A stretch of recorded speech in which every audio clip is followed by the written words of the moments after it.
This is Kyle McCord, and you're listening to Austin, Felix, and Matt on the Devy Debate.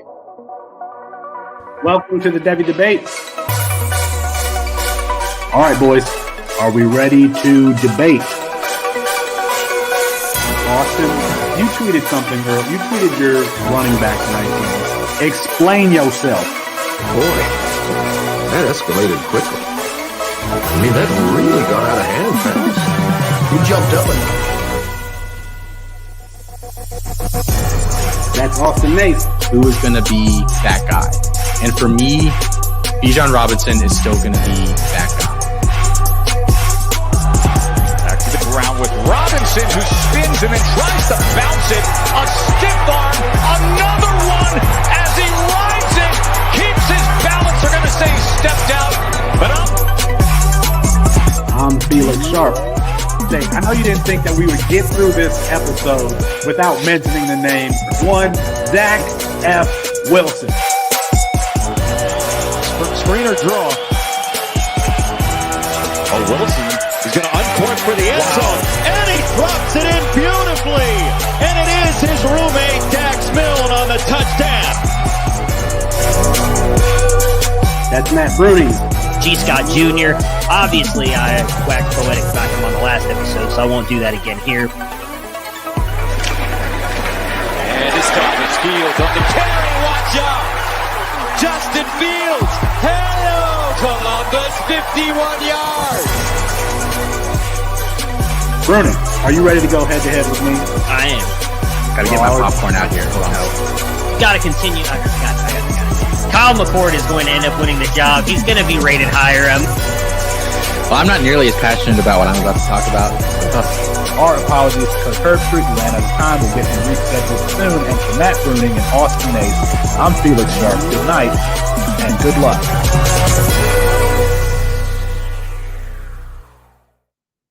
It's 9:30 Eastern time, the time zone that's too sexy for itself. That means it's time for the Devy Debate, brought to you by CampusToCanton.com. That's Matt Bruning, that's Austin Nace, and I'm Felix Sharp on an unprotected version of tonight's show. It's mock draft time as Kenneth Walker run his way into the RB1 conversation and do Spencer Rattler and Hudson Card transfer. But we start with that aforementioned Kenneth Walker, the Wake Forest transfer to Michigan State, leading the country in rushing with 913 yards, leading the country in avoided tackles, tied with Bijan Robinson. That is a statistic provided by Rich Adams, relying on some PFF data there. Gentlemen, Michigan State is 6-0, number 10 in the AP poll, largely thanks to Walker's efforts. Austin, both you and Matt called back in April that Walker had the potential to be the Javonte Williams for this class. Austin, can he be a potential RB1 for the class?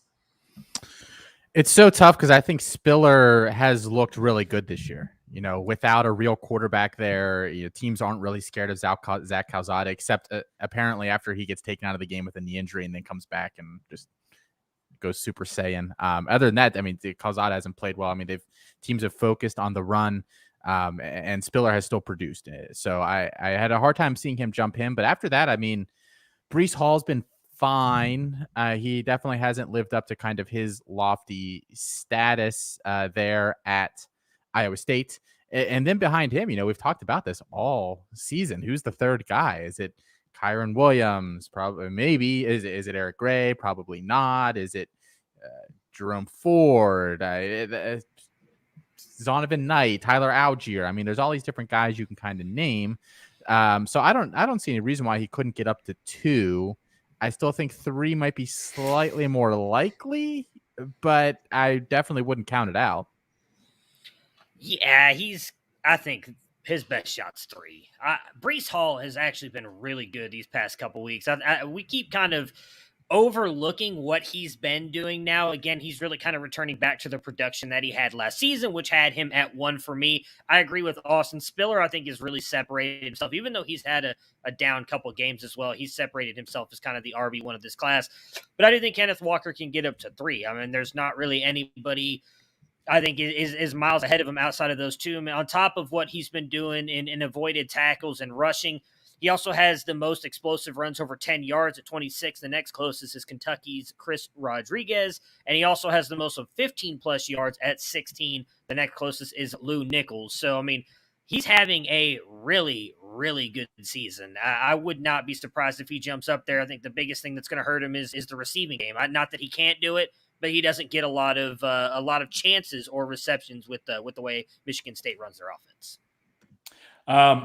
Yards per team play, adjusted yards per team play, EPA per play, and all of those metrics, Walker is at Jarek's magic line for year 2 and well above that line in the 3rd season. Now, I would need Jarek to come on to explain what the heck those metrics mean and what they are, but in sum, he is putting together a 3rd season that is much better than the average for the NFL players who earned a top 12 fantasy season at running back since 2010. So go ahead and jump on the metrics tool at campus2canton.com and take a look at how Kenneth Walker compares to past class. Take a look at all of those metrics.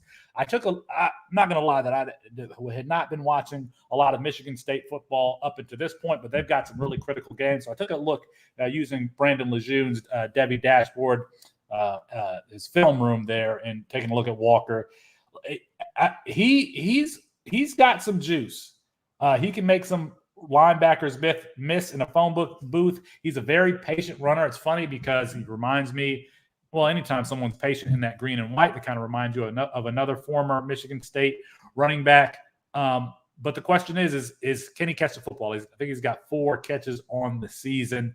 And then at running back, I really rely on combine times. I want to see that this player is a great size adjusted athlete. He has the requisite size or the thickness. He's 5'10", 210. So he's fine as far as size, but is he an elite athlete? You see he has some speed, burst, and agility, but it's just relatively how much.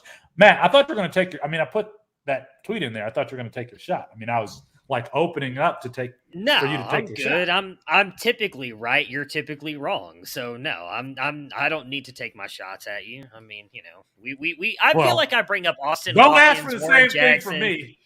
Zach Wilson. Mayan Williams. I don't need to be petty mad. I'm okay with just being right, and that's good enough for me.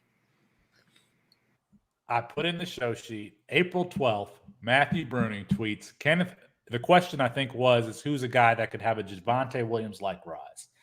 Matthew tweets, Kenneth Walker is a guy I really like too, much higher on him than anyone else in our group. And of course, I tagged Matthew and said that he was wrong in that tweet. So, and Matthew didn't want to take a shot. Look, that's I found it convenient that Matt's tweet was literally a response to my tweet saying the exact same thing, and you just cropped mine out and took Matt's. So thanks for that. I appreciate that. I got there's a rivalry here for a reason. So I didn't even notice your tweet, Austin. All right, you mentioned Breece Hall. Could he potentially be the number 1 back, guys, or is it Spiller? Is it Spiller, or does Breece Hall have a chance? It's Spiller for me. He's so well rounded. I think an NFL team is going to love that. I really, really do. I personally wouldn't take him in the first round, but I think he's a better player than Najee Harris was coming out of college. I said that last year. I think that he's a better player. It took Najee 4 years there at Alabama to really have a wow year. And in my opinion, Isaiah Spiller had a wow year last year. This year is just about maintaining that status. Basically, I think he's done it. Really good receiver. I think he's a pretty good athlete. He'll run right around a 4.5 40. I think his agility times will be very good too. And he's got NFL size. I just can't take Breece Hall over him as much as I like Breece Hall. There's just something I've compared Breece Hall as a prospect is a Miles Sanders, Josh Jacobs level guy. And I think Spiller is just a better prospect than that. I'm torn. You always get really offended when I use that comp, so that's why I decided to throw it in there. No, because Miles Sanders sucks. Pittsburgh's finest. It's hard to disagree with that right now with the way Spiller's been playing, and I still don't think he's been playing that great. But he does have I think, a little bit more athleticism than Breece Hall, and that's probably going to matter to NFL GMs. He's probably going to run faster than him at the combine. Outside of that, though, I don't really – I would go Breece. I think he's got the safer floor. I really do. There's some things I don't like about Spiller. Do you think Spiller's a better pass catcher than Breece? Or No. equal, Well, or I take Brees that is back. better? Some of Like the- where do you think those guys fall? I think Brees is better, but man, some of the catches that Spiller has made this year. I mean, like, that catch he made in the end zone, I want to say it was back in like week 2. I don't think Brees makes that catch. But I think overall, I would give Brees the slight nod over Spiller in the receiving game. But I mean, Let us know what you think at Devy Debate on Twitter. Can Kenneth Walker, can he be the RB1 or RB2 in this class as far as drafted if he comes out in 2022? All right, Austin, we're going to turn the floor over to you. You have uninterrupted time. Just go ahead and whatever you need to do. The floor is completely and 100% yours with no interruptions. Why do I feel like Charlie Brown right now? And you're Lucy. Okay. 3 housekeeping items, as Felix mentioned earlier with the player metrics tools that he was discussing. Those can be found at campuscanton.com. If you are not a member over there, feel free to check that out. It is $2.99 per month or $29.99 for a year. Beyond those player metrics, we have rankings, we have ADP data, we have tons and tons of articles, betting, DFS, just all sorts of different stuff over there. So go check that out. Saturdays are for college football, guys. So why would we not want to start it earlier than we can and finish it later? We have 2 live shows every Saturday, 10 a.m. The tailgate kicks off, 2 hours. The first hour, all CFF, starts, sits, prize picks, all sorts of different things. Second hour, DFS, and betting and all of that. So tune into that. And then at the end of the day, we have Coast to Coast, which gives kind of an instant reaction to everything that's happened during the day.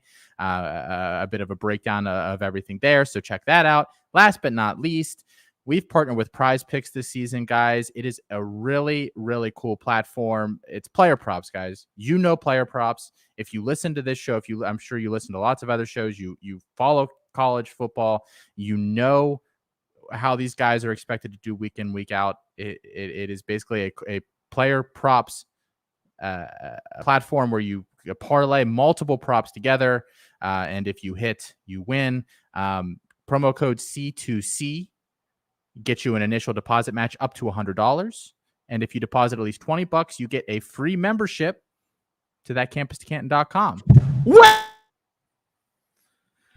Oh no, he was muted. What happened? Wait a minute. Are you telling me that if you deposit, and yes, I was muted. I was so excited that I was muted. $20 on Prize Picks, promo code C2C. You get a match of up to $100, and you get a free subscription to the website. Is that right? It is correct. All right. I didn't know that, so I just wanted to make sure that I heard that correctly. Promo code C2C, up to $100 match. So you can win your money back. $20 gets you a free subscription to the website. That's crazy. I mean, that's just a great deal. All right. Where are we going here? All right. First question of the night. This is not technically a Devy debate, but both Spencer Rattler and Hudson Card were starters entering the 2021 season. Matthew, we'll start this with you. What's their future and how do you value them? And Devy, that's the real question. That's the real important question is how do you value them in Devy? So I think right now Rattler definitely has more value than Hudson Card because he's at least shown more. Like I was a big supporter, as was Colin, of Hudson Card coming into the season. I thought he was going to win the starting job. He looked okay in like a half of football, and that's it. And then got replaced by Casey Thompson, who I know Felix likes, but outside of that, I don't know that anybody really thinks he's got any kind of NFL upside. Like he's, I think, going to be a decent college quarterback, great game manager, never really going to make it into the NFL. And then they got Malik Murphy coming in next year, who I think could push him to possibly win that starting job. So right now, Hudson Card, I think, has almost no value because I just don't know where he's going to go if he sticks with Texas. If he sticks with Texas and then ends up panning out next year, getting the starting job, then yeah, his value is going to shoot back up. But right now, he's got almost none. Spencer Rattler, I still think has some value. I do think he likely transfers. You know, we've talked a lot about this on the past couple weeks, even before it was like the hot topic. Felix and I were talking about Spencer Rattler coming back 2023. Now everybody's saying it.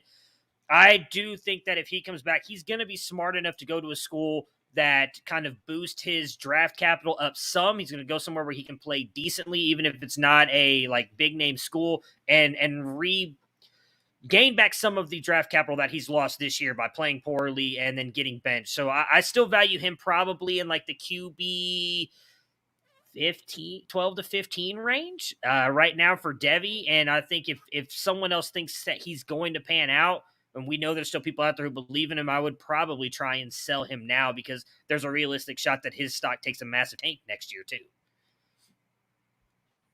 We've been talking a lot about this the past couple weeks. It's so hard to figure out what to do with guys when they just massively disappoint.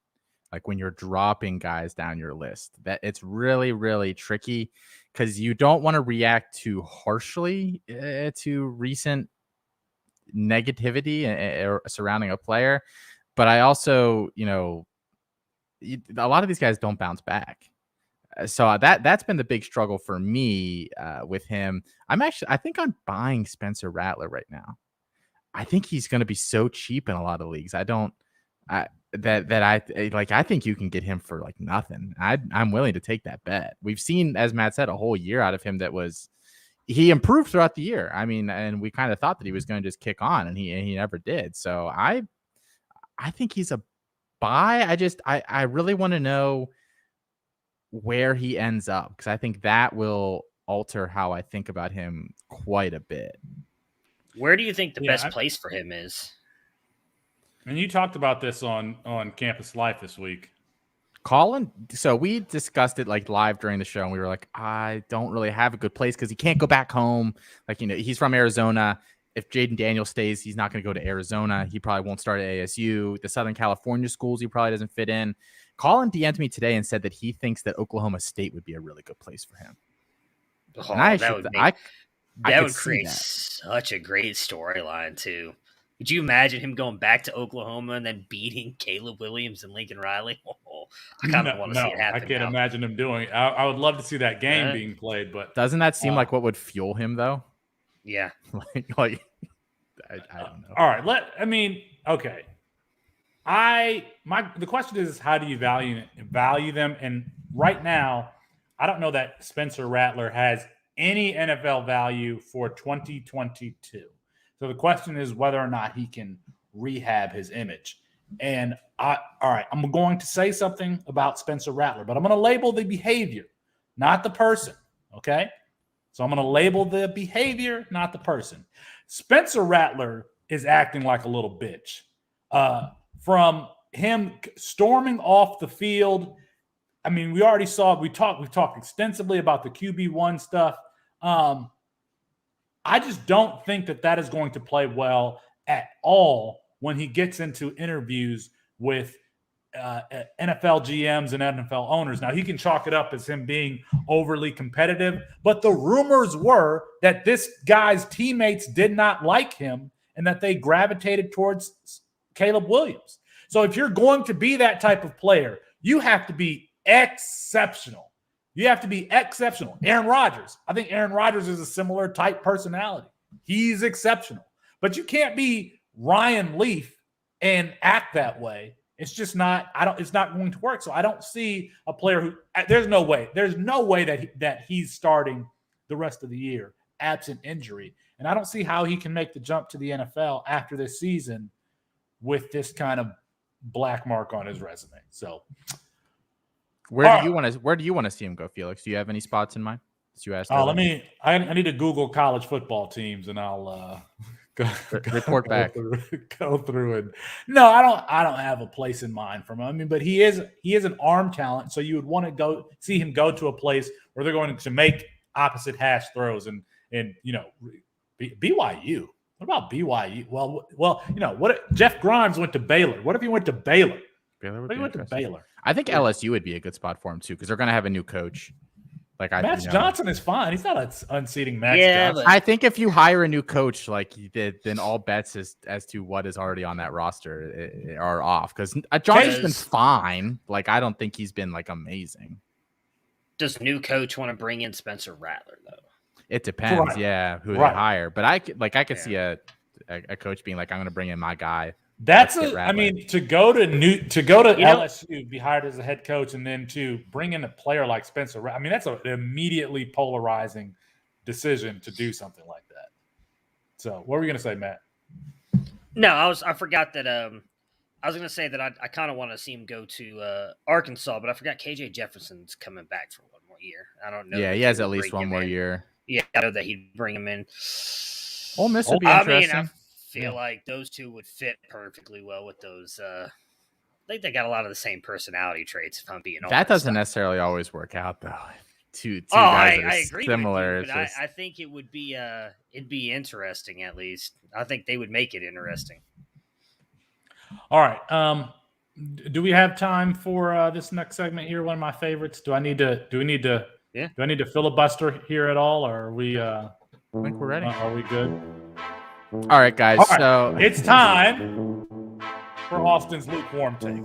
Take it away. It's been a couple weeks, guys. I am back. I think I picked a really good lukewarm take for this week. Look, there are some defenses in college football that are just so bad that by week 5, everybody knows you play the guy playing them because he's going to go off, and it just is 100. It's a fact. It's factual.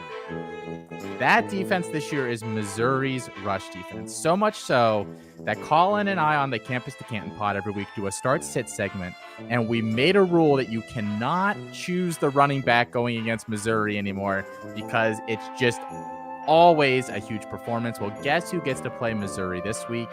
Isaiah Spiller and the Texas A&M Aggies. Isaiah Spiller is going to be the top performing running back in the FBS this week as Texas A&M tears up a poor Missouri rush defense.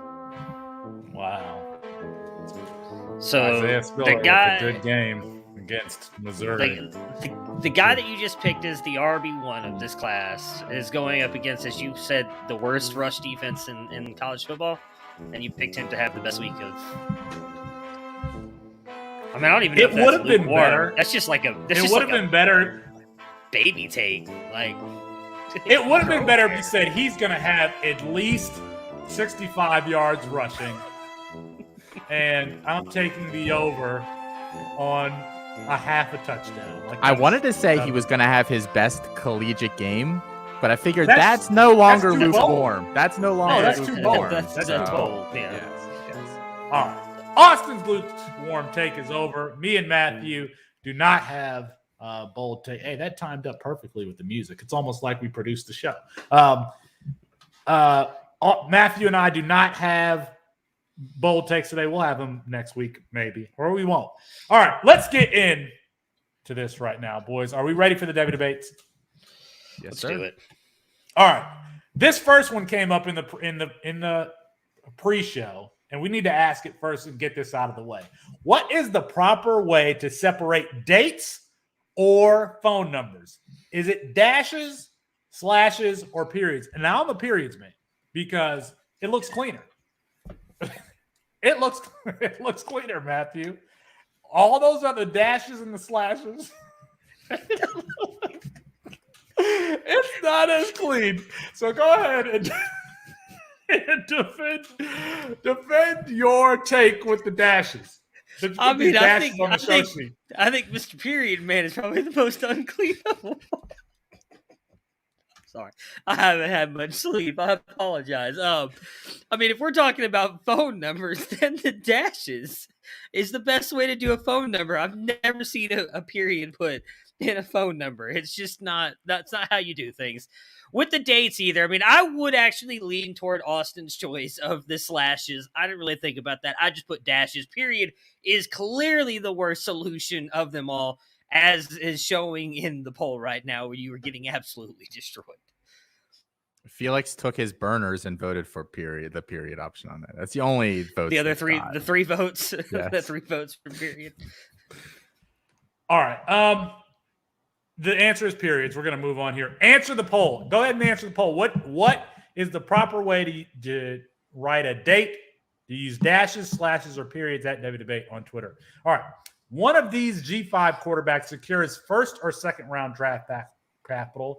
Austin, will start with you. Carson Strong, Malik Willis, or Grayson McCall? Wait, do I have to pick one? They're all going to get it. Nope. I think You that gotta they're pick all one. going to get it too, actually.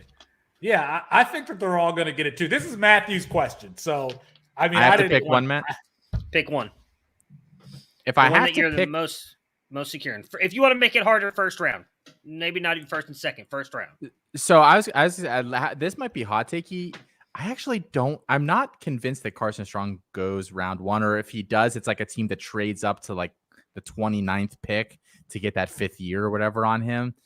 I don't know that he goes any earlier than that. I mean, I think the most obvious answer is Malik Willis, right? I mean, some team's going to fall in love with his tools. They're going to ignore that he threw 3 interceptions last week against a directional Tennessee school, and they're going to think they can fix him. He had that touchdown, though. That would never Bo happen Nix's in the touchdown NFL. the week before that was better, in my opinion. Yeah. And No, we're not talking about that anymore. I get the legs and the tools argument. I get that people really want to bet on those things, and people are using Jalen Hurts as an example, and he's still very inconsistent. Yeah, and he's not like he's putting up a lot of the Eagles' yardage, but he's not like he hasn't like transformed that offense. And you know what I mean? Let's take a brief. What's the word? What's the word when you talk about something else? Anyway, segue? Yes. No, like when you're talking about something and you want to talk about something else. I want to talk a little bit about Jalen Hurts because I saw somebody post that Jalen Hurts has had a top. I think it was Ryan McDowell actually. Jalen Hurts has been a top 12 quarterback every week this season, and I posted something a month or so ago about the fantasy community placing too much emphasis on rushing at the quarterback position. And it's like highlighting Jalen Hurts being a top 12 quarterback is exactly what I'm talking about because, yes, he is. But most of us are playing dynasty leagues or campus to Canton leagues where long-term value means something. So if you are building around Tim Tebow and Jalen Hurts, long-term, those aren't sure bets. I mean, they're not good passers. And that's kind of the point that I was making, and it's being emphasized. Yeah, fine. Jalen Hurts, top 12 quarterback every year this year, that's fine. But are you now going to take Jalen? Like, who would you rather have over the next 3 years? The next 3 years, Jalen Hurts or Tom Brady? I'd rather have Brady. I would rather have Brady over a lot of guys. I don't know that Jalen Hurts is the starter for Philadelphia next year. I don't know that he's the starter for year. I don't know that he's trending towards securing his job. And that's exactly the point that I'm making. If you're playing in redraft leagues and it's a 1-year thing, fine. But when we say that the NFL, that the dynasty or the fantasy community is playing too much emphasis on rushing, don't throw like Tim Tebow back and say, well, Tim Tebow was like that's actually underscores my point. Because how many points did Tim Tebow score last week or the week after the week before that? So, I mean, is it even in tight end premium leagues? Did he score any points? No, I don't think he did. So, all right. I mean, I still think it matters, though. No, because I want to ask you guys a different question and expand. I'm not saying it doesn't matter. I'm just saying that we're playing a long-term game. Most of us, especially on fantasy Twitter, are playing a long-term game, and so right. But he could be the next. He could be the next Blake Bortles, and Blake Bortles lasted 4 or 5 years. And I understand that's not the long game like you're talking about when you have like a Justin Herbert or an Aaron Rodgers. But if you just talked about Tom Brady, now I would agree. I'd still take Tom Brady over Jalen Hurts. But if you're telling me that he can be a solid fantasy starter for the next 4 or 5 years, because even if he doesn't land with Philly, some other team might take a chance on him, then he does still have value. If you think that all 3 of them can go in the first round or first and second round, as the question is worded, then Austin, who would you bet on being the most consistent for fantasy the next 5 years? That's a good question. Thank you. Only kind I have, but Austin, answer. Oh. No, that's not true. You asked how would we rank these 4 wide receivers, and you put Kayshon Boutte as one of them. Because that matters. You took him out. I actually think that matters. I did. It matters for the question. Right. We'll talk about it. We're having a show meeting right here in front of everybody. I appreciate you buying me some time. You're Shit. If I have to bet on one of those guys to be the most consistent, Oh my God. And this is like such an indictment. I don't know if the thing, and Matt and I talked about this on Devy on the Devy Wire show. The thing that will fall into Malik Willis and Grayson McCall's favor is I think legs buy these guys a little more time to develop. Like if you're a bad pocket passer right out the gate, I think and you don't offer anything with your legs, I think it's very difficult to keep a job, as we've seen over the past few years. Those guys just, the cerebral part of the game takes a while to learn. NFL teams ain't given the time to learn anymore. So I think just right off the bat, even if Carson Strong is like, the floor, but maybe not the ceiling guy, like I wouldn't pick him. I would pick one of those other two guys, but Willis, that really hurt to say. Willis. I would take Malik Willis as well since Felix is muted. But I do think Grayson McCall is close just based on what he's actually doing. And I understand he's not playing great competition, but how accurate he's been. Willis. That's true. But how accurate he's been, I do think he's got an NFL arm and what he can do with his legs. I think I'd give him the slight upside over Carson Strong as well. So it would be one of those two for me. I was just going to say that I wish that we could combine Malik Willis and Carson Strong into one player, because Malik Willis has the arm strength and Grayson McCall has more of the accuracy, and I wish I could combine those things. But I like all of these guys, and Grayson McCall is trending towards being an NFL quarterback. He just is. I mean, he still has the time to develop that arm strength. I don't know that we saw some NFL throws this year. And quite frankly, I'm sorry, these RPOs where they're sucking in all the linebackers and throwing it over the top to Isaiah Likely, that's not an NFL throw. But he is making some when he's making these hole shots against cover two, when he's throwing these deep outs. Those are NFL throws. I mean, he keeps showing those on some of his tapes, on his tape, in addition to the mobility. All right. So let's say Isaiah Spiller comes off the board first in 2022. Matthew, the second RB off the board is? I'm still going to say Breece Hall. I do think Kenneth Walker is working his way toward that, but I still think Breece Hall has the safest floor. He's had the production for now 3 years. If he continues trending the way he has the past couple of weeks, he's going to produce just like he has the first 2 years of his career. Where Kenneth Walker was good last year, not great. This year, he's been amazing. Obviously, that worked in Javonte's favor. Oh no. Etienne did go before Javonte. I apologize. But though he's looking amazing this year and clearly is much better than we thought he was going to be, I still would lean Breece Hall. The NFL, especially at running back, tends to favor the guy that did it most recent. I think generally, especially if you look at the past couple of drafts, that's kind of how it's played out.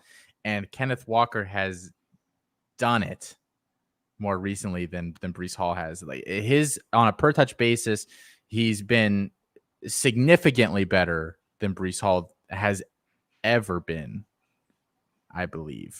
I know yards per carry is not, or yards per touch is not a particularly predictive stat, but just looking at it, he's set over 7 yards per carry this year. Breece's best is 5.6, and I can't say that Michigan State is any better of a team than any of those Iowa State teams the past couple of years. I mean, they've had a very weak schedule. I think we're about to learn a little bit about Michigan State here with Penn State, Ohio State, and Michigan on their schedule here over the next month. Plus Maryland, Indiana. I mean, some of these teams that we thought might be good. So I've been sitting here thinking about this since we talked about it earlier. I might, like, if I could get a sports book to like give me which running back would go second, I don't know that I could get that. I might take Kenneth Walker as that bet.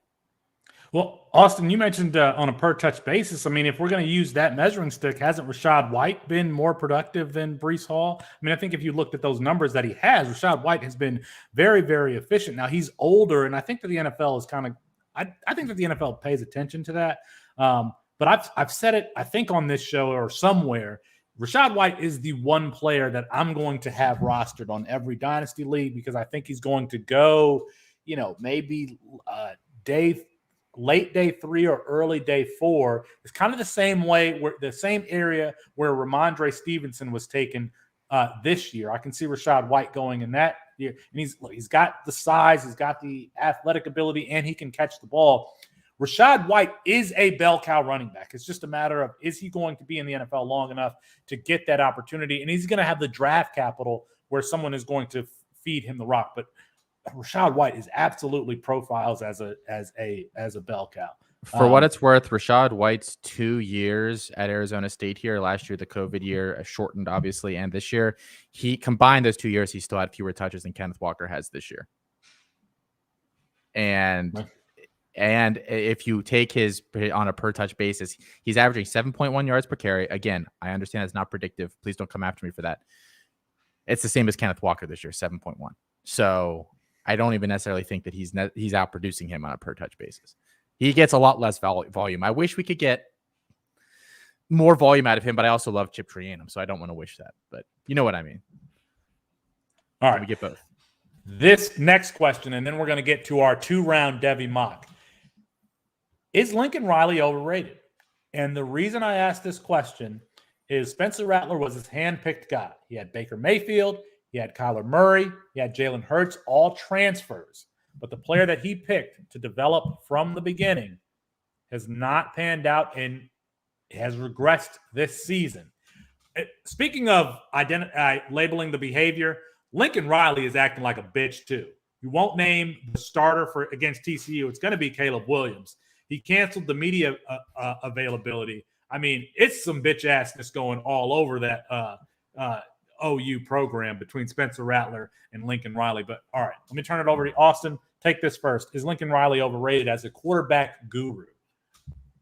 What other college football coach, whether it's an offensive coordinator or a QB coach or a head coach or whatever, has produced 2 Heisman quarterbacks, another that made it to the final voting in the past decade alone, in the past 6 years alone, and we want to call them a bum because they effed up one guy? I mean, and by all accounts, as you just said, he's being a bitch. So, I mean, I have a really hard time laying that on Lincoln Riley. I will say the one thing, his name comes up a lot for NFL head coaching jobs.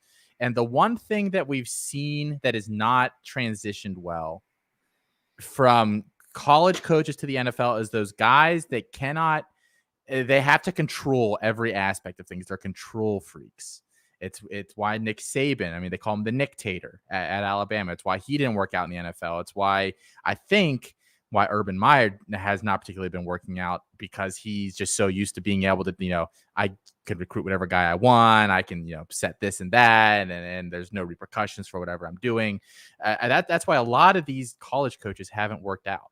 And for him, the student newspaper kid finds his way into an adjacent dorm or academic building and is watching practice, because Lincoln Riley won't talk about the quarterback situation at all, sees that Caleb Williams is getting all the first team snaps, reports it, and immediately Lincoln Riley says no more media access for the rest of the week, tries to revoke this student newspaper's media credentials. I mean, that's a big red flag for me as the control freak thing for an NFL coach. I'd actually be very hesitant if I've heard his name come up for the Raiders. I'd be very hesitant if I was a Raiders fan to wish Lincoln Riley upon my program at this point.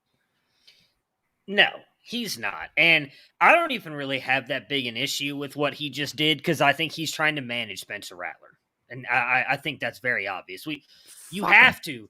I mean, that's what you think. He can't think that. He's a head coach. It goes exactly back to a conversation we had on an episode a while back about Ryan Day and what was going on with the Ohio State quarterbacks. You have to manage these guys, and that matters. You can't just throw these guys to the wolves or throw them under the bus, because other recruits look at that, and these other kids coming look at that. And these guys at Oklahoma have to know now, assuming Lincoln Riley stays there, you're going to have somewhat of like the same issue you're having at OSU. We're going to have multiple quarterbacks coming in every single year, right? And if you don't want Caleb Williams to think, okay, well, if I have a bad couple halves, I'm going to get benched and he's going to throw me under the bus like he did Spencer Rattler. You have to manage those things.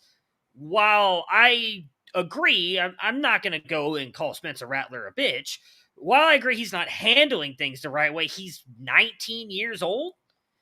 I bet 19-year-old Felix was a little bit of a bitch. Like, let's just be honest. Behaving like a bitch. 39-year-old Felix. Well, yeah, 39-year-old Felix sometimes behaves a little bit. So You guys are assholes. Since all the profanity is coming out in this episode. My point is, he's the head coach. He's the adult in the room. He's got to manage these guys. So I don't love the way he handled it. He probably could have handled it a whole lot better. But is it throwing him under the bus, though, just to say, look, Caleb came in last week, performed well above expectations, and brought us back to a huge win against a rival. We're going to give him the chance to repeat that performance because of how well he played last week. I don't think that throws Rattler under the bus, does it? I agree with you on that part, but I think the reason he doesn't have the media at practice is because now it goes out to exactly what just happened. They said Caleb Williams taking all the snaps, right? So now everybody's going to say, okay, well, Caleb Williams is a starter. Lincoln Riley hasn't had that chance to address that in the media. He hasn't had a chance to come out and say, hey, exactly what you said. It's, hey, we're going to give Caleb Williams a chance to continue to improve on what he did last week. This is not an indictment against Spencer Rattler, but this is that. Instead, it comes out because I don't have any issues with the kid doing what he did. That's actually kind of smart on his part. I think that's where the frustration comes from on Riley's side and why he did what he did. I don't agree with it, but I don't necessarily see it as a bad thing. And I agree with Austin. Like, Baker Mayfield, oh my God, why is this? Kyler Murray was considered a really good prospect, but Baker was not by the time he got to Oklahoma. And you talk about Jalen Hurts, who made it to the Heisman. Let's also talk about the fact he was talked about as like a 5th or 6th round pick before he showed up at Oklahoma. And he turned him into a 2nd round pick. He's a starting quarterback in the NFL. You cannot say that he's a failure or not good at college football or not a good coach because he hasn't been able to produce anything out of Spencer Rattler. So he's had one miss in the past 6 years. A lot better than I would say 99% of the coaches in the NFL, because Saban's put quarterbacks in the NFL, but he ain't coaching them. He's not teaching those guys anything. He coaches on the defensive side. It's his offensive coordinators put Tua, Mac Jones, Jalen Hurts before he transfers to Oklahoma. Lincoln Riley is doing that all himself. The next closest person you have to that right now is Ryan Day, and he's done it with one guy. And you can't, I don't even know if you could say that was Justin Fields, because Justin Fields transferred in from Georgia, and he had somewhat of the skill set before he got there to Ryan Day. So, no, you cannot disparage him, and I know you threw the guy who posted this question under the bus in our chat here, but I think that's, if I'm being honest, I don't mean any disrespect. That's kind of a dumb question, as I think Lincoln Riley is one of the better coaches in college football. If Caleb Williams gives you the best chance to win, and based on that Texas game, I have no reason to believe that that's not the case, you have to not only start him, but there cannot be like we're going to bring in Spencer Rattler for a couple of drives here and there, because Caleb Williams is behind. First of all, he's a freshman. He didn't start the season. And if you are a team with championship aspirations, he needs as many reps as he can get, and that includes game reps. So he should be named the starter because you're trying to win a championship. We haven't seen the best of Marvin Mims, Mario Williams, Jadon Hazelwood, who's terrible, and Mike Woods. We hadn't seen that all year, and we saw a glimpse of it. We saw a glimpse of it with Caleb Williams in. He gives you, or it appears that he gives you the best chance to win because he's throwing the ball all over the place in addition to being able to run the ball. And that being able to run the ball, he is going to really stress defenses if he continues to develop that, because we saw him giving his wide receivers chances on those one-on-ones. And like, there are only so many things you can defend on the field as a defensive coordinator. If your quarterback can run, then you got to put guys in the box to stop him. If he can throw the ball, you got to put safeties back, but you can't really do both. And he makes you defend both. He's really going to open up the field for that OU offense. All right. Let's move on. Devy debates are Devy done. Let's move on to the 2-round Devy mock draft. I'm just going to go right here. I have the first pick because I think we decided this based on in the Discord who everyone said their favorite was, and so that's why I have the first pick. And of course, I did it by who was going to pick the worst player first, so it left better value going on down the board. So Rashad White, come on down, 101. And for the sake of this draft, we should. All right, first of all, let's establish some things. This is a super flex tight end premium Devy/C2C mock draft that does not include who we project to be the class of 2022. So no Chris Olave, no Garrett Wilson, no Matt Corral, no Sam Howell. We are going to include Spencer Rattler is eligible for this draft because we think there's a very, very good chance that he comes back and he's a part of the 2023 class. I will also add, I think George Pickens. I think we have to include George Pickens to be a member of the 2023 class. I just think we should include him here. So I'm going to make George Pickens also eligible in this draft. All right. Who was the second favorite? Austin. All right. Austin's the second favorite. He's got the next pick. Oh, I'm sorry. You didn't even say who you were taking. I didn't even say who. I'm taking Bijan Robinson. 101. It's a smart pick, I suppose. Man, I have a couple different places I can go here.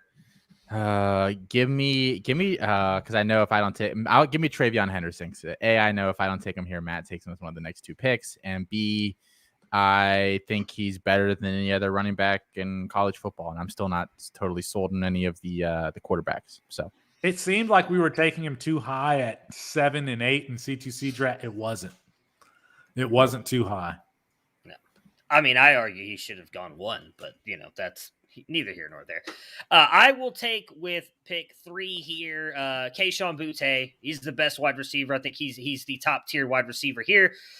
And then my second pick here, I think I might surprise some people. I know Felix said this is going to be a Devy /C2C draft, but when I'm drafting this early in a draft, I'm realistically going for my high-end Devy guys because I want them to produce on the college level for me, obviously in C2C, but I do want them on my NFL rosters. I'm going to go Jahmyr Gibbs. I just think he's got better NFL upside than most of the running backs left available. There's one other guy I really want here. I bet Austin might take here before it gets back to me. But I like what Gibbs can do. I don't know that he'll produce on the college side, but I do think he's going to be a really good NFL back. So I'm going to take Gibbs. I think that there's still some value at well, it's my pick, so. Oh. No, it's my pick. No, it's not. Oh, it's Austin. You get to double up after Austin. Yeah. Oh, yeah. Okay. So this is going to come off as kind of bold. I know it's not my MO. I'm going to take Caleb Williams here. As the first quarterback off the board. It's close between him, Bryce Young, and Bryce Young obviously played a few more games here. But my big question on Caleb Williams coming out this year was he was just so raw as a passer. Mm-hmm. Like a lot of his high school passing was bad. He was a 55% completion percentage passer in high school. Bad. He was incredible. He had multiple throws last week that just blew me away. He really, really did. I'm going to take Caleb Williams here. And I don't think I think it is bold to take Caleb Williams over Bryce Young. Bryce Young I want to take somebody else here, but I guess I'm doubling up so I can. Yeah, I got two picks. So, and the question is do I take a running back or do I take a wide receiver? I think the wide receiver that I really want is going to fall. The running back that I would take here has been up and down this season. That said, I'm still going to go ahead and take Tank Bigsby here. So you took Bryce Young and Tank Bigsby? Yeah. Since okay. I'm just checking. Well, because you mentioned Bryce Young, but you didn't actually say I'm taking Bryce Young. I'm taking Bryce Young. Okay. Taking Bryce Young. You guys are making this too easy on me. I'm going to go Zach Evans, a guy that I have above Tank Bigsby at this point. Yeah, that's who I was been great this fall. year. Yep. All right, well, since he took Zach Evans, I will take a quarterback here. I was leaning Zach Evans. I was hoping that he would fall, and why not take the best college quarterback in the land? It's Quinn Ewers, baby. Why not? I know a lot of people are saying C.J. Stroud, with the way he's been playing this year, is solidified as the starter in 2022. I don't necessarily think that's true. I've watched every single snap of his games in Ohio State, and he's been much better. But as Austin and me talked about on the Devy Wire show, he's just making good throws. He's really not doing anything that impressive. I'd be curious to see if he actually keeps that job next year. I believe in Quinn Ewers' talent moving forward. I think he's going to be very good, so I will take him here, knowing that he might have to sit a year. Whew, after that, this is you know what? I'm just going to take Jackson Smith-Njigba. I think he is really good. He's probably going to be the next best wide receiver in that 2023 class behind Boutte. There's a couple running backs here that I like, but I think at least one of the three that I like will fall back to me in the next round, so I'm going to take JSN. So, this is a tough one here. Do I have all my tier 1 guys off the board yet? No, I don't. Okay, that makes my decision a little bit easier then. I'm going to go Jackson Dart, quarterback USC. Looked really good that one game that he had. Looked like he belonged. I think he gets the job next year. I'll take Dart. Yeah, and if this was a C2C league, I would feel great about both of these next two picks because wide receiver is a really difficult position to fill. And I'm going to take Josh Downs and Quentin Johnston. Quentin Johnston is hurt, but C2C league. First, both of these guys are going to look really good on analytics, and Josh Downs specifically is carrying me in that Eric Froton and Thor Nystrom 50-team fantasy league. Just two players who are going to put up wide receiver 1 numbers or close to wide receiver 1 numbers, and they have NFL futures. So back-to-back with Josh Downs and Quentin Johnston. Is it just 2023 class and 2024 class?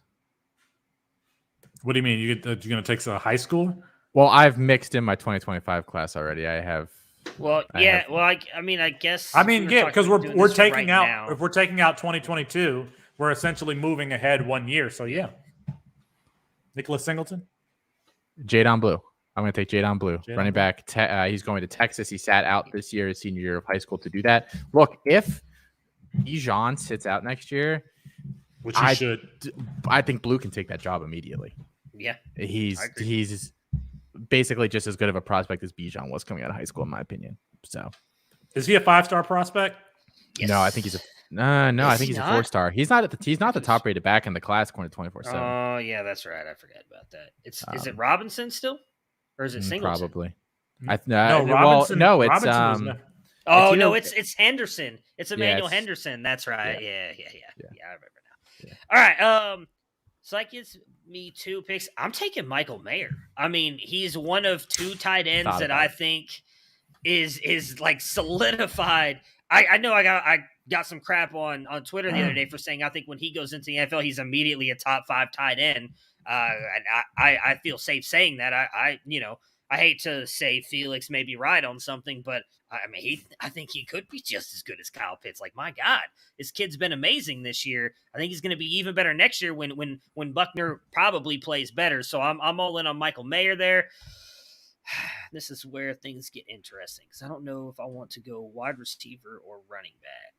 I've got 2 wide receivers. I've got 1 running back right now, right? I'm not looking at my list wrong. I'm going to take L.J. Johnson.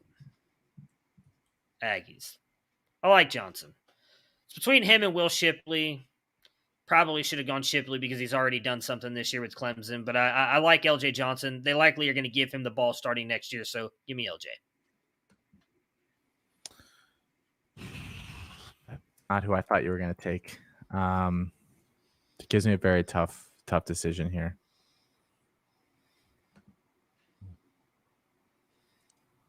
This is great radio. No, I'm gonna go Xavier Worthy. I'm gonna go Xavier Worthy here. I'm not necessarily a huge believer on Worthy yet. I think that he does not end up being the wide receiver 1 in that class. And I'm honestly not even sure he ends up being an alpha, like projecting as an alpha to the NFL. I really don't know. But he's certainly had a couple big games here recently, and so screw it. Why not? I'm getting some of my favorite players, and I'm going to go with JoJo Earl with one of these picks. I'm looking. I think I have the top.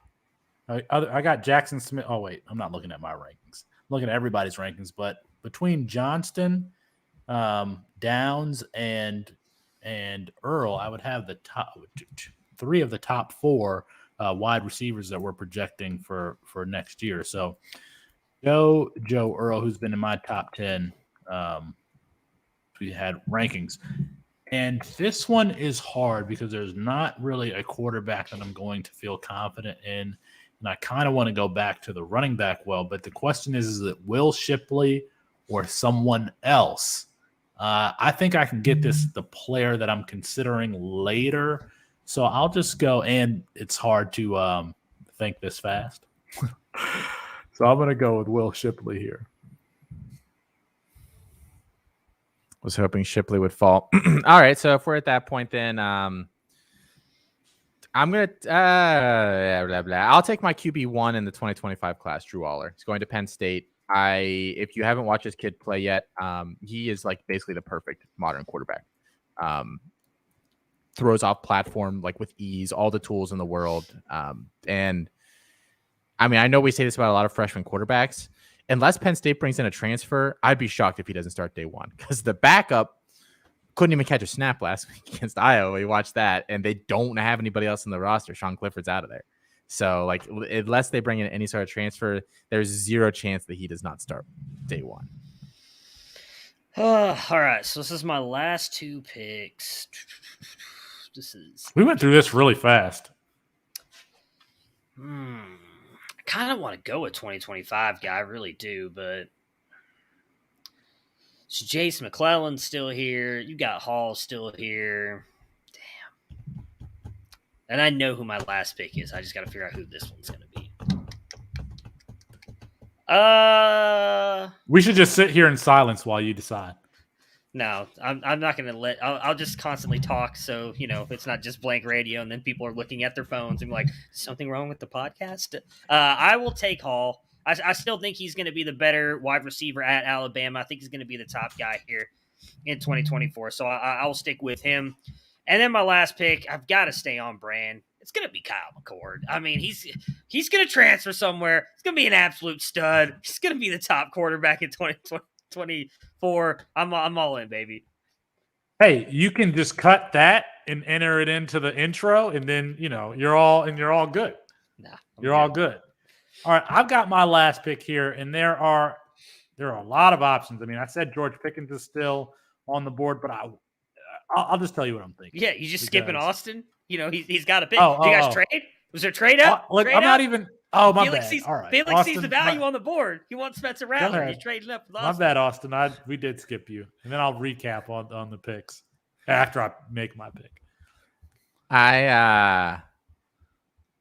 So I'm gonna take a guy here that I probably wouldn't take, but I just want to talk about him for like 10 seconds. Raheem Sanders, running back at Arkansas, I'm gonna take here. In a normal draft, I would probably take Branson Robinson over him, a guy that we haven't seen yet, but he's going to Georgia, and he's going to be the next great Georgia running back, guys. Unless he suffers some Zamir White level catastrophic injuries, there's very little doubt in my mind that is what happens. But Raheem Sanders at Arkansas, he is just such a smooth athlete for 6'2", 220. They wanted him to play wide receiver. He got there, and he was just such a good running back that they said, screw it. He's already leading that backfield in snaps and touches. And the thing that I like the most about him is he is very flexible, which is a very weird thing to say, but like hip and ankle flexibility, his ability to cut quickly and to kind of make himself small is just, in my opinion, unparalleled for a freshman running back that size. It's really, really special. I wish that we could go back and see where everyone's rankings were on Raheem Sanders to start, because now we're all, except for Matt Bruning, who has him at 34, we're all right around the same place. I have him at 20. I've had him in my top 20 since we had the rankings. Collins at 23, Austin's at 17. Alfred's at 18. So we're right around, but I feel like some people had him in the 50s and much lower than he is now. All right. Rather than think about the 2025 class and whether I'm going to take Raleek Brown or Branson Robinson or Nicholas Singleton or somebody like that, I'm just going to make it easy. I'm going to take George Pickens. Potential, and I don't know why I'm doing that. I feel like I said his name, so I need to add it here. But George Pickens, a great freshman season. He is not a separator, and I do not like players who are kind of contested catch artists. But he is very physical. I think that he's driven to succeed. But he's really only had one good season. So that feels risky. And actually, I immediately regret making that pick now. I would have gone elsewhere. But for the sake of time and for the sake of getting through this draft, I'll take George Pickens. I would not if I had time to think about it, I would not take George Pickens there. All right, and we went through that super fast. In round one, Bijan Robinson, then Trey Henderson, Kayshon Boutte, Jahmyr Gibbs, Caleb Williams, Bryce Young, Tank Bigsby, Zach Evans, Quinn Ewers, Jackson Smith and Jigba, Jackson Dart, and Josh. I love the Josh Downs, Quentin Johnston. Like, if I got that in a real draft, I would be very satisfied with it. Jadon Blue is the second pick in the second round. Michael Mayer, L.J. Johnson, Xavier Worthy, JoJo Earl, Will Shipley, Drew Allard, Guy Hall, Kyle McCord, Raheem Sanders, and then that last pick, George Pickens. Any other words, boys, before we close it out?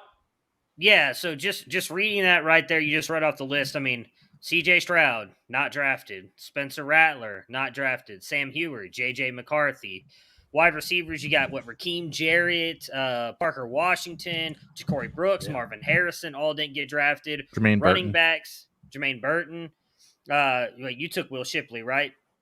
Yep, I did. Felix? Okay. So, I mean, you got Sean Tucker, who's a guy who's really risen up for us. Blake Corum as well. Devin Neal, Donovan Edwards. None of those guys got drafted, and neither did Brock Bowers, interestingly enough. So, just thought I'd throw that out there. Some very interesting names still that would be available. All right, that's it. We're done. Check out all the content around the Campus to Canton family. Of course, the Campus to Canton podcast channel of Canton Bound, Campus Life, Fantasy Roundtable, Why Wait Till Sunday, and your favorite podcast, Devy Debate. That's a lot. Like, my favorite podcast is absolutely Campus Life. But that is going to be our show for tonight. Apologies to Kirk Herbstreit. We ran out of time. That draft, it just went too long, but we will get him rescheduled soon. For Matt Bruning and Austin Nace, I'm Felix Sharp. Good night and good luck.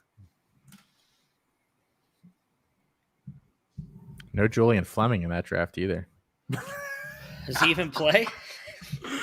So I was trying to trade Jareth Stearns. Let me just read the conversation. I don't even want to misquote anything. You know what's funny about that really quick while he's pulling up that conversation? I don't know that he saw this. I don't remember if we were talking about this in Discord or Slag, but G. Scott Jr. is now only 4 catches away from matching what Julian Fleming has done. Did G. Scott have a catch recently? G. Scott's had like 5 catches this year. He's been playing. Tight end? Yeah. Tight end? He's been playing this year. He's getting in like the second half of games. We need Brandon Lejeune to spend 30 seconds cutting up those 5 catches. And they're beautiful. They're amazing. All right. So I was trying to get rid of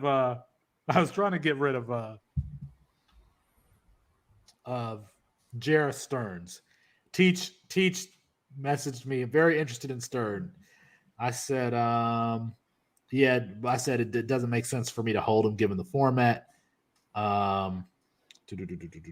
Still interested in Stern. I said, let me confirm some details. All right. I asked him for Jackson Dart.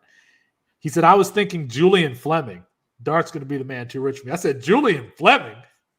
What about your Devy first? He said, I value Stearns, but blah, blah, blah. I said, yeah, Julian Fleming has absolutely no value whatsoever to me. And he absolutely, I need to move Julian. I need to go move Julian Fleming, absolutely into the 80s or 90s in my rankings. The thing is, though, if someone I could not believe that he offered me Julian Fleming. I'm just if someone with a time machine showed up though and said that Julian Fleming transfers and leads X receiver room and receiving Western next Michigan? year, would that shock you? No. That wouldn't shock me. Guy. Yeah. I think it's going to happen. I mean, from everything I've heard, he's not really dealing with that serious of an injury. He's just been inactive every single week. Yeah. What's up with Mayan Williams? I heard he's transferring. I don't know that. I mean, why? I actually heard that from somewhere too, that he was thinking about transferring. But why is he? And he's the 1 week, I think it was week 3, he was sick and he missed 3 days of practice. And then based on how good Travion was, they're like, well, we're just going to give him the run and see what happens. And then after that, well, no, it's not even just Travion. This is the part that I think is funny. This is why I can't remember I think it was on Coast to Coast or whatever. I called Felix out on this. After that, Ryan Day has said it's whoever looks best in practice is going to be the backup to Travion, and it's been Master T. He has outproduced Mayan Williams in practice. Yeah. I mean, I Master Teague is not a better player than Maya Williams. He just is. I'm not saying I he is, but he's I doing better get in why practice. coaches have to say like the whoever looks better in practice, and I get it as like standard practice, but they're just some dudes that just like don't practice well, and then they show up for the game and they're just good. Like they're just players like for whatever, like maybe they're not like the most technical or have like but then you just get them and they just have like that feel for playing, and I don't know. I've always kind of felt that way, but I get why. Like obviously, You're right at I 1 mean, hour. I will say I don't think there's that big a difference between those two, though. I really don't. So that's why I don't think it really matters. There is. Outside of you liking him, there's really not a big difference. Mine will. I don't know that Master Teague is a thumper who doesn't thump. I think that Mine Williams does, and I think that he has a little more lateral agility. Sure. Like if you had to choose to tackle one of those guys, who would it be? Like I would rather tackle Master Teague because they I don't both know that, put me in a full body catch, so it doesn't really. Yeah, I matter. don't know that Master Teague generates the power that Mine Williams does. Like if I had to tackle one of them, I'd want to tackle Travion Henderson because he would just make me miss so badly, and they'd be like, "Well, yeah, he does that to everybody." Like Mine Williams and and Master Teague aren't going to make me miss; they're just going to kill me. So I'd rather go for Henderson and just miss. I'd rather dive right as he's like already behind me and go and went left. Mm-hmm. Oh man. I actually have a lot of like running backs that I like I didn't take Branson Robinson and Trevante Citizen and Nicholas Singleton. I have both as like really like a higher graded than I had Will Shipley last year coming in. Mm-hmm. Who was my RB2. Like next year's running back class is so good. That's why I keep trying to get Devy. I can't get people will not release. Even in the regular traditional dynasty leagues, people are just not giving up first the way they used to. They just aren't. I think Jareth Stearns for a team competing for the championship. I think Bailey, Zappi, and Stearns are worth first round picks. I'd give I've been floating my second around in leagues. Yeah, because I don't want to give up first next year. Like this year, I probably would have been happy to, but like next year's classic, I know you can't predict these guys that well, but there just feels like there's so many more darts this year that like, I don't think I'd give my first for like a Jareth Stearns. Second, maybe. Third would be the like, especially Stearns, because I don't like you can find similar production to Bailey Zappi, but Stearns, I mean, he's just money in the bank every single week. Josh Downs. I mean, Josh Downs is comparable. It would cost more than a first. I wouldn't take a pick for Josh Downs because he's already proved and he's an NFL guy. Yeah. See, I think that's the thing, though. I think that's with Stearns. If you're giving up your first, you're having. I think you can find someone comparable to give up a second and be just fine, even if it's only a couple points less a week. I ended up getting a fourth. I did all that stuff with Teach. Teach was offering me a fifth, and then I went to James Chaney and was like, James, Teach is offering me a fifth. Can you do better than that?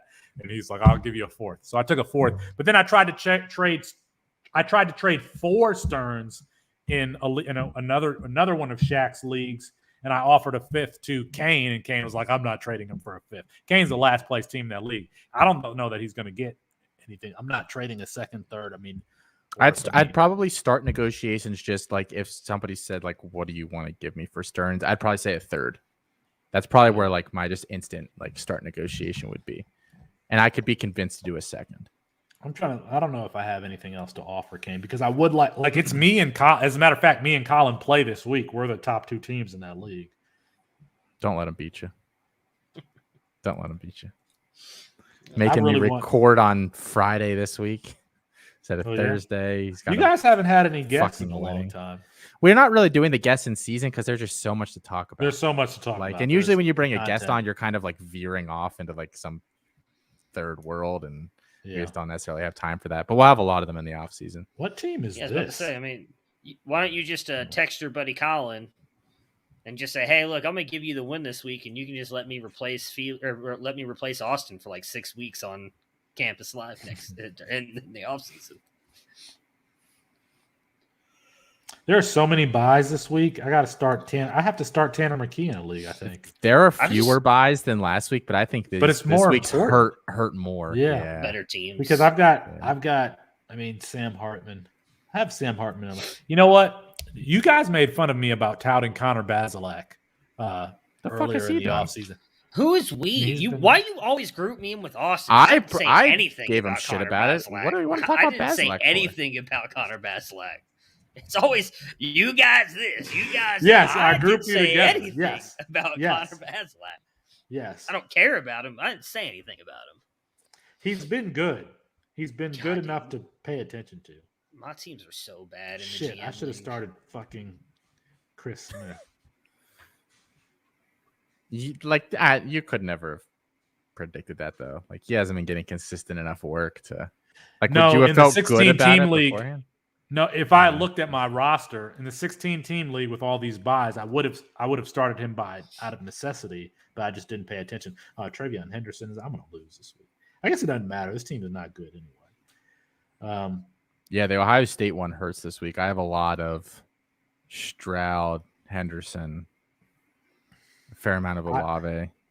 I cannot figure this league out. I mean, it's because my quarterbacks suck, but in the Survivors League, which was the predecessor to the GM League, I've got my running backs are Saquon Barkley, Javonte Williams, Antonio Gibson. There's one more. Miles Sanders. You don't like Miles Sanders.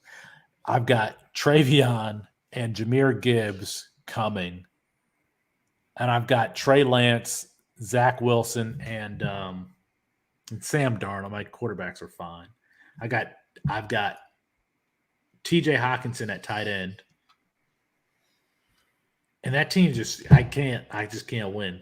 It's because my wide receivers are terrible. Like my best wide receiver is DJ Chark. And I'm not sure what to do because I don't know that the value of any of these running backs is such that I could trade for like an elite wide receiver. I don't know. You could get an elite wide receiver for Saquon, I think. I'm buying Barkley. I am too. I think most people are. I don't know what I would trade. Like I would want a running back and a wide receiver back for Saquon, I think. Like I would want a college running back and an NFL wide receiver. I just don't know that I could get that. But yeah, I'm not trading Saquon.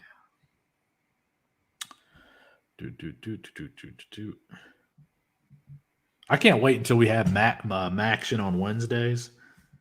That just makes the week go by a little bit easier. Matt, I could tell you were dragging today. What? Until I said you were you were when we started the show. Look at yourself when we start the show. Until I said period, man. But I'm a period man. I was reading something. Well, yeah, that was just bad.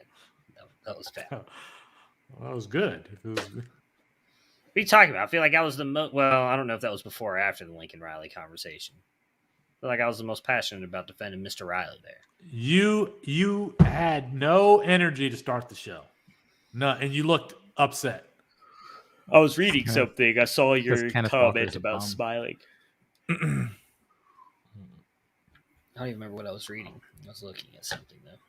I feel like Kenneth Walker's ceiling. Like I'm not comping stylistically at all on this, but like I feel like with him, best case scenario, you're basically getting like a Chris Carson level career. Does that feel right to anybody else? I was gonna say Gus Edwards. Like if Gus Edwards was able to start for a team, that's what it feels like to me. Yeah, I mean, I feel like I think Chris Carson's really good actually. But it's like value wise, dude. I don't know. I can't remember what his name is off the top of my head now. Something analytics. We were commenting on your thread because he thought I said Kenneth Walker was better than Bijan. I mean, I'm stupid. I'm not that stupid. But I said the same thing. I was like, I think at best he's probably an RB2, high-end RB3 in the NFL. But if he's a starter, that's value. I think he can have that. Because they were throwing at me that he doesn't have any, that he's not going to do anything in receiving-wise. I'm like, there's really a lot of running backs in the NFL that don't do much for you receiving-wise and still produce. Like, more now than ever, we're seeing these NFL teams go to 2 NFL-backed systems. There's very few workhorses. So we got to stop getting this just receiving back thing out of our system. Like it doesn't matter. How early of a pick are you willing to spend on a running back, though, that like – because I think people get confused, especially at running back, I think is the big one where it's like we didn't see it versus they can't do it. So, like, let's say we haven't seen it with him because I think that's the case. What's the earliest you'd be comfortable spending on him in like a somewhat Rookie neutral draft? Like, like probably just like a mid-second, depending on on where Kenneth Walker. That's later. I thought You're going to have to take Kenneth Walker in the first round. No, depending on where he goes. I think so. If Isaiah Spiller, Breece Hall go above him, I don't think you will. Because you're going to have the wide receivers I think will be highly rated. And then at least most of the leagues we play in are super flex now at this point, right? I only play in like 2 1 QB leagues. So you're likely going to have at least 2, if not 3 quarterbacks going as well, because assuming Malik Willis, Sam Howell, who am I forgetting right now? Jeez. Corral, all those guys go first round. If Carson Strong makes it into the first round, all 4 of those guys are going to the first round of a rookie draft. You're going to have 3 or 4 wide receivers go. So now you're already getting toward the back end of the first. So it all depends. Maybe. I mean, I think if Strong goes in the late first, kind of where, like some team trades up for him, like the last 6 picks of the first round, I don't know that he goes first round of rookie drafts, though. Like Mac Jones didn't go first round of rookie drafts a lot of the time this year, and he went 15th overall. No, I think he went first round a lot of the ones that I went in, but I think that was some overcorrection to what happened with Herbert the year before, where he was constantly going in the second round, and then look what he ended up doing. I think, and that's why I could see you not getting Kenneth Walker there, because it feels like in rookie drafts, at least in most of the ones that I'm in, that's just like straight rookie drafts. If you're in super flexes, everybody overvalues the quarterbacks and they overvalue the running backs. Because like that with Keyshawn Vaughn a couple years ago. Which is why I thought Kenneth Walker could be elevated. But then I'm fine not drafting him too. Like, I mean, now if he goes to Seattle and I think he's going to be starting running back, then maybe I'll grab him at the end of the first round. I think in this class he's going to get day 2 draft capital. I think he is headed towards day 2 draft capital, and I think that if he gets it, you're going to. I mean, if you want him, you're going to have to take him in the first round. Then I'm fine not having him. Like there's because some people are going to take I think some people are going to take like Kenneth Walker over Chris Olave, to be honest. If Chris Olave goes in the second round, I mean, but that's kind of what I'm thinking that the draft. Well, yeah, but that's my point. Is like, I mean, and at that point, if he's going at the end of the first round, then I'll take my shots on a Rashad White, a Kyron Williams, a Tyler Algier, who we have the receiving upside all of a sudden. It's like, well, I'll take a shot on one of these guys who maybe ends up being I'm not comping him to Nyheim Hines, but ends up maybe going to a team and gets that kind of role like Nyheim Hines does. I'm not going to do, as I'll be honest, I did that in a league with Keyshawn Vaughn. I was like, you know what? He's going to Tampa. He's going to be the starter. I need a running back. I'm taking him. I took him at like pick 13 in that draft. I was like, I'm taking him. I need him. I need him bad. I need a starting running back, and that has not worked out at all. I refuse to do that. I'm just going to take. What do you think about Garrett Wilson? Do you agree with Austin? Austin said he's not going to be as high as folks on Wilson. I'm going to take this off. I mean, I shouldn't say ridicule. I mean, Ray didn't agree with me when I said I'd probably put Burks ahead of him. So I don't disagree with Austin. I still think he's probably the second best wide receiver in this class because of what he can do route running wise. But I mean, I haven't had you're muted. I haven't had a chance to dive into him as deep as I don't know how many games Austin went back and watched. I only watched Garrett Wilson live. So I've seen his games freshman season and some of them last season.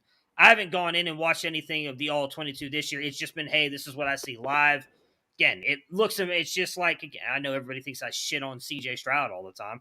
It's the same thing I watch. Like when you watch CJ Stroud play live, dude looks amazing. Then you go back and watch the games, you're like, how many of these throws are really NFL throws? How much is this just the offense? He's got these great, whatever it is, YPA and air yards and all this shit. He doesn't, I know that these statistics say he goes down the field all the time, but from what I'm watching, he really doesn't. So it's a team that I want to dig into this offseason because I don't think some of these players are as good as they appear to be right now. But no, I mean, I'd have him second behind Burks. I don't know that it's going to – I guess if you have an early pick.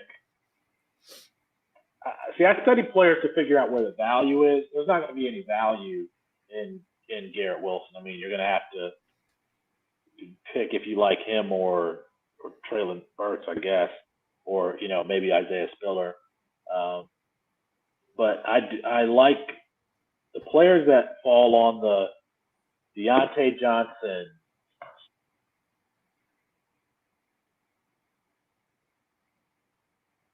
We can't hear you now, Felix. You're not muted, though. That was weird. You just cut out in the middle.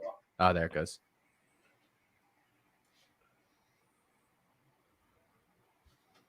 No, but you're muted.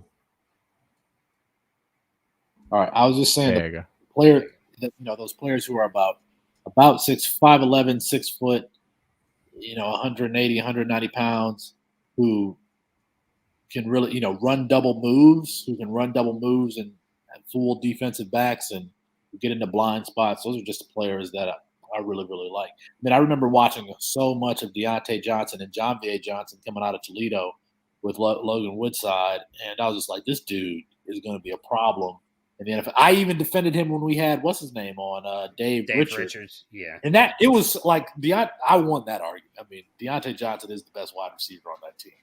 I agree. I've been saying that all offseason, even though Austin disagrees with that. Who did you take though in the Juju? I still think Juju's the better player. He had Juju. He's going to go to a situation next year and be amazing amazing again. Juju's best year is already better than any year Deontay Johnson's had. I don't. By what measure? By guess statistics.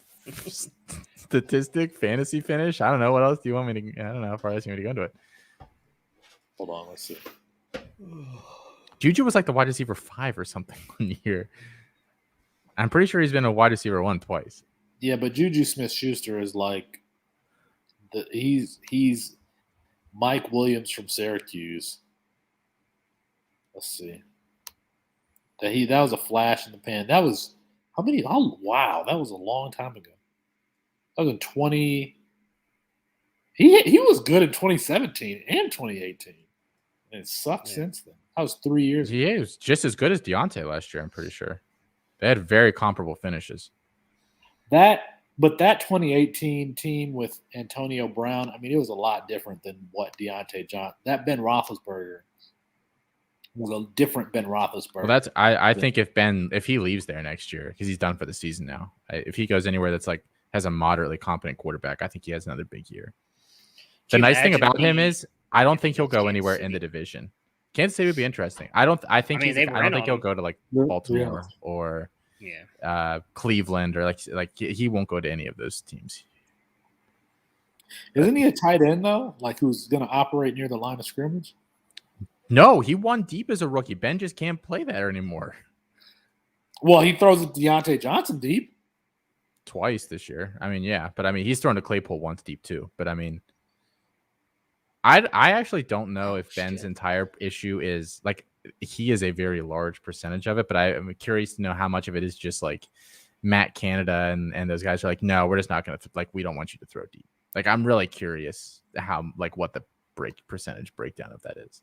It's terrible that, and I felt the same way realizing Matthew Stafford was going to leave, but not having a backup in place like a solid quarterback. It just feels like your franchise is 3 years away from even because Pittsburgh is on the way down and you have to live it out for the rest of this season. And they haven't started the rebuilding process yet. And you don't even know. And if you look at 2020, the 2022 class, I mean, you got to catch lightning in a bottle to get a quarterback that you're actually going to like. I know Pittsburgh is a good organization and I would trust them. You know, if they got Sam Howell, if Pittsburgh, that's like the best case scenario. You get a player like Sam Howell goes to Pittsburgh, a team that knows how to develop a quarterback and kind of protect because they protected Ben Roethlisberger early on. Mm-hmm. I mean, also I know you were young, but like that team used to run the ball like 30 times a game, and Ben would throw it. Like when Tommy Maddox was playing quarterback, I think Tommy Maddox handed it off like he was starting before. He got injured second week of the season against Baltimore, and Ben came in. They lost that game, and then they won the next 15. Or whatever. Yeah, but they protected Ben for years. Yeah, and it's crazy because I don't think I ever saw Ben turning into what he was. Somebody like when he's had games where he's thrown 7 touchdown passes and throwing the ball all over the place. And I think he has more 500-yard games than anybody in NFL history, if I remember correctly. I mean, it wouldn't surprise me. But every time we play the Colts. But if you told me that back in 2000, whenever that Super Bowl was, that 2001 in Detroit, 2006. Well, 2005 season it was in. Yeah. 2004.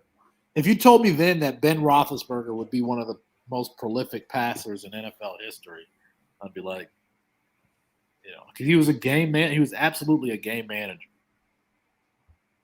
He didn't throw a touchdown pass in that Super Bowl. He had a rush touchdown, but he wasn't actually in the end zone. And Antoine Randall threw the touchdown, to Hines Ward, on the reverse, We used to run that play all the time. Yeah. Because we had Randall L. and Hines Ward. They were both quarterbacks in college. Yeah. So we could run a lot of different stuff. See, I don't remember Hines Ward being a quarterback, but the only football that I was watching at the time was Big Ten football. So I saw Antoine Randall L. play, a bunch of times. So, but not. How does the audio sound here? Does it sound different than the microphone? Different, but not like garbage. I feel like I could just use no microphone and be fine because this sounds. Got to get the setup, bro. I just ordered a new webcam. Gets here tomorrow. So. Nice. Where are you gonna? Are you not gonna put up your background thing? I have it. It's around somewhere. We're trying to clear out our second bedroom a little bit, and then I'm just gonna set up back there. So I don't want to set up anything here, and then Plus, this is where I work during the day. Okay. So. You got your Juliana College shirt on. Yeah, Juniata College. Juniata. Men's soccer. It's so funny to me when you tweet about soccer. I always just take that somewhere else. It's my main sport. It's not your main sport. It is. No, it's not. You don't talk 14 hours a week about soccer. I could if you wanted me to. I mean, it's my favorite sport to watch. Really? A ton of it. What part of I grew up playing soccer and I played it all through college. I know that it's you difficult did. to understand. I know, but still, you never talk to me about it. Because you don't know anything about soccer, do you? No. Matt does. Matt and I have talked soccer before. Oh yeah. Matt played soccer. Matt is beat. Yeah, I think it's bedtime for everybody. We've got COVID in our house. Really? Oh, shit. I'm sorry. Yeah. Well, I don't, but somebody else does. So, that's been our week. Is she all right? She's pretty heavy, cold, beyond that, but flu, I guess, more like it. She took a home test and tested positive, so she went yesterday and got a normal one, but we're pretty sure that's what it is. She's So I had a call today and I was like, I can't talk at all on this call because no matter where she was coughing so loud that you could hear it. I was like, it's just gonna sound like I'm in a fucking like old folks dying ward or something. It just sounded terrible. I was like, I can't talk. Speaking of old folks dying ward, I'm going to Waverly Hills, and you have to actually book a tour. But Waverly Hills is one of the most haunted places in the world, I guess, here in Louisville, and going there in December. So interesting. Maybe I'll do the show from there. Spooky. Sure. Why exactly are you going there? So a friend of mine wanted to go, and we didn't realize that you have to book it months out.